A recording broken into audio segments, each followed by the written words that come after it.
오늘은 종려주일입니다. 종려주일이란 예수님께서 십자가 죽음을 위해 예루살렘에 입성하신 날을 기념하는 절기죠. 예수님께서는 이날 나귀를 타시고 예루살렘에 입성하셨으며 많은 사람들이 겉옷을 길에 펴고 종려나무 가지를 흔들면서 호산나 호산나라고 외쳤습니다. 그런데 이 종려나무 가지를 흔드는 것은 환호성 같고 축제 같지만 이 종려주일은 어쩌면 예수님의 고난의 본격적인 시작을 알리는 시점이에요. 그래서 예수님의 본격적인 고난의 시작을 기념하는 주일이기 때문에 엄밀히 말해서 종려주일의 더 정확한 이름은 고난주일입니다. 오늘 종려주일을 맞는 여러분들은 어떤 마음으로 지금 예배를 드리고 계십니까? 여러분들 한 주간 그리스도의 순환을 묵상하며 경건하게 보내실 그런 의향이 있으십니까? 그렇다면 여러분은 이번 한 주간 예수님의 고난과 죽음을 더 깊이 이해하게 될 것이고 더 깊은 의미의 영적인 복을 누리게 될 것입니다. 특히 코로나19의 이런 고난 가운데 이번 고난 주간은 전 세계 크리스천들에게 더욱 각별한 의미로 다가올 것 같아요. 저는 일주일 동안 지난주일 결심 찬양이 계속 귓가에 맴돌았습니다. 지난주 우리 말씀 듣고 어떤 찬양을 불렀죠? 삶의 한 절이라도 그분을 담기 원하네. 특별히 고난주간을 준비하며 저도 모르게 이런 고백을 드리게 되더라고요. 저의 고난도 그리스도의 고난을 담기 원합니다. 아니 더 나아가서 저의 고난이 그리스도를 소개하는 도구로 쓰임받기 원합니다. 고난은 누구나 힘들죠. 웬만하면 피하고 싶습니다. 그러나 코로나19처럼 피할 수 없는 고난이라면 그 고난을 결코 낭비해서는 안 됩니다. 내가 겪는 고난이 그리스도의 고난과 구원을 드러내는 도구가 된다면 내가 현재 겪고 있는 고난을 바라보는 시각에 미세한 조정이 일어나죠. 그런데 자신의 고난을 통해 그리스도의 고난을 소개한 신앙의 선배가 있어요. 바로 오늘 시편 22편의 시인입니다. 시인은 지금 이루 말할 수 없는 고통의 신비 가운데 있습니다. 자신의 아픔과 죽음을 그 어떤 인간의 언어로도 묘사할 수 없을 정도로 깊고 아름답게 묘사하고 있죠. 그의 고난은 갈수록 심화되어요. 그의 최후의 소유인 속옷까지 벗겨지는 치욕과 수치를 경험하고 결국 마지막으로 죽음까지 던져지는 고난의 과정을 그리고 있습니다. 일부 주석가들은 고난당하는 이 경건한 시인이 이방의 나라에 포로로 잡혀온 이스라엘 민족을 가리키는 것일 수 있다며 실제 인물보다는 가공의 인물이라고 주장합니다. 하지만 대부분의 주석가들은 그렇게 보지 않아요. 이 시에 사용된 고난의 언어가 너무 생생하고 세부적이어서 진짜 경험, 글자 그대로의 경험을 묘사하고 있음에는 의심의 여지가 없습니다. 또한 더욱 놀라운 것은 시편 22편을 읽으며 여러분도 오늘 본문을 이렇게 봉독하면서 한 분이 떠올랐죠. 크리스천이라면 시편 22편을 읽으면 바로 예수 그리스도의 고난을 연상하게 된다는 것입니다. 우리가 고난의 터널을 건널 때 너무 힘들지만 의식적으로 이 생각을 꼭 해야 돼요. 그것은 바로 그리스도 또한 이 모든 고난을 당하셨다는 것, 그리고 나의 이 고난이 누군가에게는 그리스도를 소개하는 도구가 될 수 있다는 것입니다. 여러분 오늘 어떤 마음으로 예배에 오셨습니까? 여러분들이 고난 때문에 힘들어했을 수 있는데요. 이 두 가지 생각을 가지셔야 됩니다. 내가 힘들어하는 이 고난도 그리스도께서 이미 경험하셨다. 그리고 나 힘들어요. 나만 봐주세요. 내 고난에만 집중하는 것이 아니라 이 나의 고난이 누군가에게 그리스도를 소개하는 유용한 자원이 될 수도 있다는 생각, 이 생각을 붙잡으시기를 소망합니다. 코로나19의 고난의 상황에서 주변 사람들은 우리 크리스천들을 주목하고 있어요. 즉 우리가 고난을 어떻게 다루는지 그것에 주목하고 있습니다. 그렇다면 지금 시인은 어떤 고난의 상황에 직면해 있습니까? 1에서 2절은 이렇게 말씀하세요. 내 하나님이여 내 하나님이여 어찌 나를 버리셨나이까? 어찌 나를 멀리하여 돕지 아니하시오며 내 신음소리를 듣지 아니하시나이까? 내 하나님이여 내가 낮에도 부르짖고 밤에도 잠잠하지 아니하오나 응답하지 아니하시나이다. 이 시편 22편의 뒤쪽을 보면 이 시인의 고통은 죽음까지 이르는 처절한 육체적 고통이, 질병이 이 시인에게 닥친 것을 우리가 알 수 있습니다. 그런데 시인을 가장 힘들게 하는 것, 첫 절에 뭐라고 말씀하고 있어요? 어찌 나를 버리셨나이까. 시인에게 있어서 가장 큰 고통은 하나님께로부터 버림받았다는 고통입니다. 여러분들도 지금 코로나19 다양한 고통이 여러분들에게 찾아왔을 텐데요. 그 많은 육체적인 질병, 경제적인 어려움, 그 모든 것들 있지만 그 모든 것들을 종합해서 하나님이 안 계신 것 같은 것을 느낄 때 그 고통이 가장 심하다는 것이죠. 하나님은 원래 낮에는 구름 기둥으로 밤에는 불 기둥으로 이스라엘 백성들과 함께 하셨던 분이었어요. 낮의 해와 밤의 달도 시인을 해치지 못하게 하셨던 그런 분, 항상 함께 하셨던 분이셨죠. 여러분들이 결혼 과정에서 그리고 여러분들이 신앙생활하는 가운데 항상 주님이 함께 하셨던 것 같은데 지금 내가 되게 힘든데 지금은 안 계신 것 같을 때, 그때 너무나도 고통스럽다는 것입니다. 지금 시인도 마찬가지예요. 지금은 내가 낮에도 밤에도 끊임없이 울고 애통하는데도 하나님은 불러도 대답 없는 그 이름이 되신 것 같습니다. 하나님이 내 고통에 비껴가 계신 것 같고 내 고통에는 무관심하신 것 같은 하나님의 부재감이야말로 정말 견디기 힘든 고통이죠. 이어서 이런 시인의 고통을 배가시키는 두 가지 상황이 소개됩니다. 우리도 마찬가지예요. 우리 자신의 고통만으로도 힘든데 두 가지 상황이 오면은 더 힘들어져요.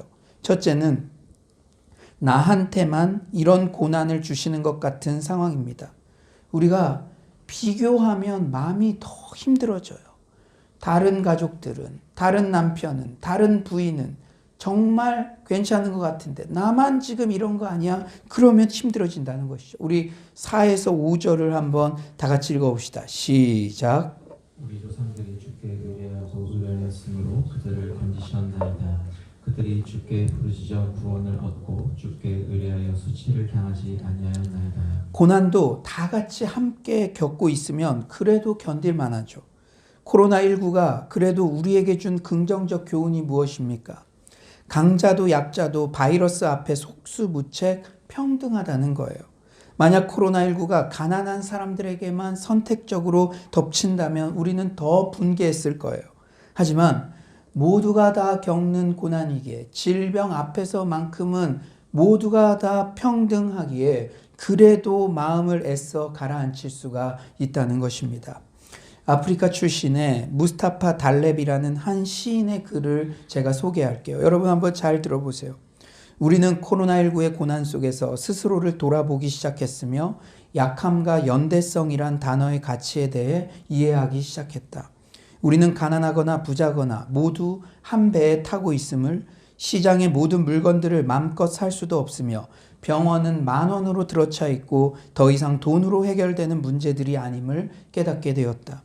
코로나 바이러스 앞에서는 우리 모두 똑같이 연약한 존재일 뿐이라는 것을, 외출할 수 없는 주인들 때문에 차고 안에서 최고급 차들이 잠자고 있으며 그런 식으로 단 며칠만으로 세상에는 이전에는 실현 불가능해 보였던 사회적 평등이 이루어졌다. 하지만 오늘 본문에서 시인은 조상들은 주님께 의뢰할 때 건지셨고 수치를 당하지 않게 하셨는데 왜 나는 아무리 부르짖어도 고난이 사라지지 않느냐고, 내 친구는 그래도 한 달 정도 부르짖으면 해결하고 관계도 회복되고 물질도 주어주시는데 왜 나에게는 그 끝이 보이지 않느냐고, 나에게만 불공평한 처사 아니냐고, 조상들은 들어주셨잖아요. 그런데 왜 나는 이렇습니까? 불공평해 보이는 하나님의 처사 때문에 지금 시인은 더욱 고통스러워하고 있어요. 시인의 고통을 배가시키는 두 가지 상황. 둘째는 주변 사람들의 비아냥과 조롱입니다. 그냥 내버려줘도 내가 참 힘든데 고난 가운데 있는 나를 비아냥거리는 그런 사람들이 있다는 거예요. 6절이죠. 나는 벌레요 사람이 아니라 사람의 비방거리요 백성의 조롱거리니이다. 시인은 다른 사람들이 자신을 어떻게 보는지 묘사하고 있어요. 벌레, 어떤 주석가는 구더기라고 합니다. 왜냐하면 시인은 지금 죽음에 가까이 가는 질병을 앓고 있기 때문이에요. 한마디로 사람 취급 못 받고 있어요. 시인같이 병든 사람, 죽음과 가까운 사람입니다. 시인이 스스로 벌레라고 하고 있어요. 나는 구더기 같은 존재다라고 말하는 것이나 마찬가지죠. 그런데 자기가 병이 들어가지고 벌레처럼 심지어 구더기처럼 된 팩트보다 그 사실 자체보다 더욱 심각한 것은 다른 사람들의 비방이었습니다. 이들은 어려움에 처한 시인을 위로하기는커녕 오히려 비방하고 생매장하려고 해요. 자신의 외모 때문에 왕따를 당했던 한 초등학생이 자살 시도를 한 안타까운 사연을 들은 적이 있어요. 그런데 자신을 죽음 직전까지 몰고 갔던 그 아픔, 그것은 어떤 성적 비관, 물질적인 어려움 그런 것도 아니야. 바로 친구들의 말이었어요. 바로 너 괴물 같아 라는 그런 말. 여러분, 이것이 초등학생 그 아이의 마음에 엄청난 고통을 주었던 것입니다. 시인은 어쩌면 자신이 당하는 신체적 고통보다 원수들의 비방이 더욱 고통스러웠어요. 특히 자신과 하나님과의 관계에 대해 조롱하는 것을 참을 수가 없습니다. 7에서 8절이죠. 나를 보는 자는 다 나를 비웃으며 입술을 비죽거리며 머리를 흔들며 말하되 그가 여호와께 의탁하니 구원하실 걸, 그를 기뻐하시니 건지실 걸 하나이다. 여러분, 지금 코로나19의 고난 가운데 그래도 우리가 힘든데 많은 사람들이 교회 다니는 직장 동료들을 비난하고 있어요. 입을 비죽거리고 네가 그렇게 의지하는 하나님 한번 의지해봐. 막 이런 식으로. 불신 집안에서 혼자 예수 믿는데 내 남편이 사업이 망하자 주변 친척들이 돈도 안 빌려주면서 네가 좋아하는 전능하신 하나님께 기도해봐. 기도하면 하나님이 부도 막아주시겠지. 그러면서 자기들끼리 낄낄거리는 상황이나 마찬가지입니다. 내가 모욕당하는 것도 견디기 힘든데 나로 인해 하나님께서 수치와 모욕을 당한다고 생각하면 그것만큼 고통스러운 상황도 없다는 것이죠. 오늘 어느 때보다 성도님들의 설교 집중도가 높은 것 같네요. 아마 인터넷으로 예배 드리시는 분들도 다 이렇게 집중하실 것 같아요. 그만큼 이런 고난의 상황은 누구나 겪음직한 상황이기 때문입니다. 여러분, 오늘도 몇천 년 전의 시인의 고백인데 놀라지 않으셨나요? 어쩜 이렇게 내가 지금 고민하는 것과 동일한 상황인가? 그러므로 인간의 보편적 정서를 다루는 고전소설, 죄와 벌 같은 그런 소설에는 어김없이 고난의 문제가 등장하는 것이죠. 그런데 중요한 것은 오늘 시인의 극심한 고통을 묵상하다 보면 자연스럽게 누구 한 분이 떠오른다는 것입니다. 자연스럽게 그리스도 예수의 고통에 시선이 옮겨진다는 거예요. 이 시의 첫 절은 예수님의 가상칠언 중 하나로 시작되고 있죠. 우리가 작년에 우리 고난주간에도 그 메시지를 들었는데 1절 하나님이여 어찌 나를 버리셨나이까. 7에서 8절의 조롱은 누가복음 23장 35절의 제사장들의 말에서 똑같이 묻어납니다. 십자가상에서 제사장들이 비아냥거렸던 그 말, 백성은 서서 구경하는데 관리들은 비웃어 이르되 저가 남을 구원하였으니 만일 하나님이 택하신 자 그리스도이면 자신도 구원할지어다 하고, 또한 오늘 본문의 14에서 16절은 예수 그리스도의 부러진 뼈, 목마름, 그리고 손발에 박힌 못 등 십자가 처형의 공포를 생생하게 묘사해요. 여러분 한번 14에서 16절을 찾아보세요. 14에서 16절 다 같이 읽어봅시다. 시작. 나는 물같이 쏟아졌으며 내 모든 뼈는 어그러졌으며 내 마음은 밀랍 같아서 내 속에서 녹았으며 내 힘이 말라 질그릇 조각 같고 내 혀가 입천장에 붙었나이다. 주께서 또 나를 죽음의 진토 속에 두셨나이다. 개들이 나를 애워쌌으며 악한 무리가 나를 둘러 내 수족을 찔렀나이다. 이런 이유로 중국인 신학자 오경웅은 시편 사색이라는 책에서 오늘 본문을 그리스도의 순환에 대한 시편이라 명명하며 제목을 이렇게 붙였습니다. 수천하지구, 천하지구, 천하의 죄를 뒤집어 쓰다라는 뜻이죠. 도덕경에 나라의 욕됨을 떠맡는 사람은 나라의 주인이고 천하의 불행을 떠맡는 사람은 천하의 왕이라 라는 문구에서 차용한 것입니다. 그래서 많은 신학자들이 이 시편 22편은 단순히 개인의 고통을 노래한 그러한 시가 아니라 나아가서 예수 그리스도의 고난을 예표한 시라고 그렇게 이야기하죠. 그런데 오늘 시인의 고난과 그리스도의 고난을 오버랩하여 묵상할 때 얻게 되는 두 가지의 교훈이 있어요. 첫째는 예수님께서는 고난의 상황에서도 철저히 하나님의 말씀을 부르짖으셨다는 사실입니다. 예수님은 하나님 말씀에 늘 젖어 사셨기 때문에 언제든지 자연스럽게 말씀이 흘러나왔다는 거예요. 여러분, 이거 쉽지 않습니다. 예수님은 지금 죽음의 고통, 100% 인성을 지니신 예수님 얼마나 아프셨습니까? 고통스러우셨습니까? 그러나 그 상황에서도 말씀을 되뇌이셨어요. 시편 22편 1절 아버지여 어찌하여 나를 버리셨나이까? 이 말씀을 되뇌이신 것이죠. 예수님께서 모든 고난을 맞설 수 있는 힘이 되었던 것은 바로 하나님의 말씀이었습니다. 우리도 고난이 닥칠 때 긍정적 사고방식, 스트레스 관리법, 명상, 요가, 쇼핑 등 값싼 모조품을 의지하는 것이 아니라 오직 하나님의 말씀을 의지해야 될 줄 믿습니다. 두 번째 교훈은 내가 현재 당하는 고난을 그리스도가 모두 당하셨다는 거예요. 우리가 아무리 힘든 고난 가운데 있더라도 그것을 마음 깊이 공감해주는 존재가 있으면 고난은 경감되죠.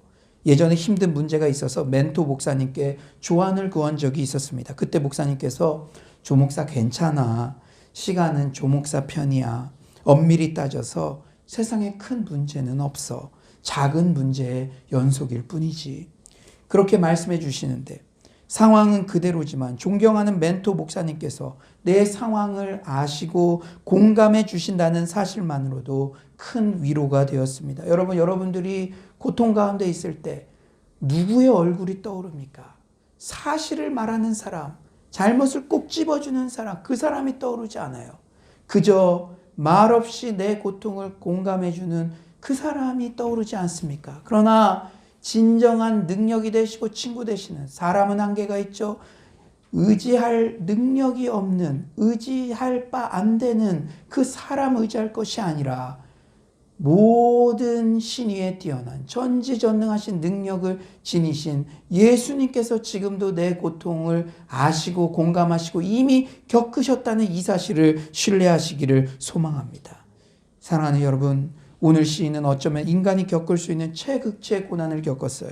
그런데 분명한 사실은 예수님께서 그 모든 고난 이상을 다 경험하셨다는 것입니다. 조정민 목사님께서는 Why Jesus라는 책에서 자신이 왜 예수님을 믿었는지 그 이유를 이렇게 밝힙니다. 왜 예수님이 진리입니까? 결론부터 말하면 예수님보다 더 고난을 겪은 사람이 이 세상에 없기 때문입니다. 예수님이 겪은 고난을 봐야 내 고난이 위로가 되기 때문입니다. 내가 왜 석가모니나 마호메트나 공자와 같은 종교 창시자에 끌리지 않고 예수님께 끌렸는지 아십니까? 예수님이 나보다 더 많은 고난을 겪었으니까 그분은 고난을 이해하니까 그분은 고난을 해석해 주시기 때문입니다. 그분만이 나 대신 고난을 겪었다고 주장하시고 나는 그 주장에 동의하니까요. 왜 예수님입니까? 왜 예수님만이 구원입니까? 고난받는 하나님이시기 때문입니다. 그러므로 우리는 어떤 고난을 만나든지 우리 주님도 겪으셨지. 주님은 얼마나 아프셨을까? 주님이 이 고난 가운데도 함께 하신다는 생각을 갖고 시선을 주님께로 재빨리 돌려야 될 줄 믿습니다. 마지막으로 시편 22편이 정말 감동이 되는 것은 비탄의 기도가 찬송의 시로 끝을 맺는다는 사실이에요. 이 시는 22절에서 극적 전환을 이룹니다. 나를 어찌하여 버리셨나이까? 비탄으로 시작한 기도가 찬송으로 마무리하고 있어요. 제가 늘 말씀드렸죠. 제가 존경하는 우리 멘토 목사님 곁에서 저는 그분이 기도하시는 것을 함께 들을 수 있었고 그 자리에 있었다는 것이 얼마나 큰 은혜가 되는지 몰라요. 그분의 기도는 항상 찬송으로 끝났습니다. 교회에 수많은 어려움들, 문제들, 기도거리들이 있지만 간구로 시작된 기도는 끝내는 결국 찬송으로 끝났던 거예요. 이 시도 22절에서 극적 전환을 이룹니다. 내가 주의 이름을 형제에게 선포하고 회중 가운데에서 주를 찬송하리이다. 이제 시인의 마음을 뒤덮고 있던 어둠이 사라지고 넘치는 희열과 함께 감사와 찬양을 드리고 있죠. 시의 어조가 갑자기 탄식에서 찬양으로, 고난에서 승리로 변하고 있습니다. 고난당하는 자에게 하나님의 구원이 임했기 때문입니다. 우리 24절을 한번 다 같이 읽어볼까요? 24절 시작. 그는 공고한 자의 권고를 멸시하거나 싫어하지 아니하시며 그의 얼굴을 그에게서 숨기지 아니하시고 그가 울부짖을 때 들으셨도다. 십자가 고난 너머에는 반드시 부활의 영광이 있습니다. 이 진리를 경험한 자는 시인처럼 선교사적인 마인드를 가질 수밖에 없어요. 내가 고난 중에 주를 배우니 그분이야말로 희망이다. 너희들도 와서 주님을 찬양하라, 소개하고 싶은 마음이 들 수밖에 없다는 것입니다. 이 기쁨과 감격과 환희를 혼자만 간직할 수가 없죠. 27에서 28절 이렇게 고백해요. 땅의 모든 끝이 여호와를 기억하고 돌아오며 모든 나라의 모든 족속이 주의 앞에 예배하리니 나라는 여호와의 것이요 여호와는 모든 나라의 주제심이로다. 땅의 모든 끝이 여호와를 기억하고 예루살렘의 한 시인의 고통으로 시작된 기도는 이제는 열방 땅의 모든 끝이 주께 돌아올 것을 기대하며 노래하고 있다는 것입니다. 여러분, 우리는 이 경건한 시인이 겪은 고난의 결과에서 십자가에 달리신 분의 궁극적 승리, 모든 열방이 주께 돌아오는 것을 앞당겨서 보게 되는 것이죠. 오늘 본문의 시인은 고난을 낭비하지 않았어요. 여러분 또한 고난을 낭비하지 마십시오. 고난받은 자신의 삶을 통해 이 시인은 그리스도를 드러냈고 주변 사람들이 고난 너머의 영광을 보게 했습니다. 시인이야말로 자신의 고난을 재료로 작은 예수의 삶을 멋지게 보여주었던 것입니다. 이제 말씀을 정리하겠습니다. 코로나19 고난의 상황에서 믿는 우리들에게 큰 감동을 준 편지가 있죠. 코로나 전까지 무신론자였던 이탈리아의 한 의사의 편지입니다. 이미 많이 보셨겠지만 다시 한번 이 감동의 글을 전합니다. 2주 전까지만 해도 동료들과 나는 무신론자였습니다. 우리는 학교에서 과학이 신의 존재를 배제한다는 것을 배웠습니다. 나는 우리 부모님이 교회에 가시는 것을 비웃었습니다. 9일 전 75세 목사가 입원했습니다. 그는 심각한 호흡곤란을 겪었습니다. 그는 친절한 사람이었고 그는 성경을 가지고 있었고 그가 그들의 손을 잡으면서 죽어가는 사람들에게 어떻게 그것을 읽어주었는지를 보고 우리를 감동시켰습니다. 우리 의사들은 모두 피곤하고 낙담했으며 심리적으로나 육체적으로나 소진되었습니다. 시간이 있을 때만 우리는 그의 말을 들었습니다. 우리는 이미 한계에 도달했습니다. 사람들은 매일 죽어갑니다. 우리는 기진맥진했습니다. 우리에게는 죽은 2명의 동료와 감염된 다른 동료가 있습니다. 우리는 하나님께 도움을 청하기 시작해야 한다는 것을 그 목사님을 보고 깨달았습니다. 우리는 시간이 있을 때 이 기도를 합니다. 서로 이야기할 때 비록 한때는 맹렬한 무신론자였지만 이제는 우리가 병든 사람들을 돌볼 수 있도록 주님께 계속 도와달라고 함께 기도하면서 평화를 찾아 매일 함께 같이 있다는 사실을 믿을 수 없습니다. 어제 75세의 이 목사는 죽었습니다. 그는 그의 상태와 우리의 어려움에도 불구하고 우리가 더 이상 찾기를 바라지 않았던 평화를 우리에게 가져다 주는데 성공했습니다. 목사님이 주님께 가셨는데 곧 이렇게 일이 계속되면 우리도 그를 따라갈 것입니다. 목사님이 그토록 소망했던 그곳으로 말이죠. 나는 내 마지막 숨을 이용하여 남을 돕고 싶습니다. 나는 동료들의 고통과 죽음으로 둘러싸여 있는 동안 주님에게 돌아온 것이 행복합니다. 75세의 이탈리아의 무명의 한 목사님, 그는 자신의 고난과 죽음을 통해 예수 그리스도를 드러내셨습니다. 그리고 수많은 사람들의 마음속에 고난 너머의 영광, 십자가 이후의 부활을 각인시켰습니다. 삶의 한 절이라도 그분을 닮기 원하네. 삶의 한 절이라도 그분을 닮기 원합니다. 나의 고난도 그리스도의 고난을 닮기 원합니다. 나의 고난이 그리스도를 소개하는 도구로 쓰임받기 원합니다. 이 무명의 한 목사님의 마지막 여정이 제가 소망했던 바로 그 노랫말 자체가 되셨습니다. 아무쪼록 이번 한 주 그리스도의 고난을 깊게 묵상하며 내가 현재 당하는 고난을 결국은 우리 주님께서 다 감당하셨고 지금도 내 고난에 함께 하신다는 사실을 느끼게 되시기를 소망합니다. 이번 고난주간 새벽기도 때 인터넷으로 현장에서 함께 참여하시면서 나 혼자만 겪는 고난인 줄 알았는데 우리 그리스도 예수께서 그 모든 고난을 다 감당하셨구나. 그 위로가 넘치시기를 소망합니다. 나아가서 내 고난을 통해 오히려 그리스도를 드러내는 통로가 되는 서울로의 모든 성도님들 되시기를 간절히 축원합니다.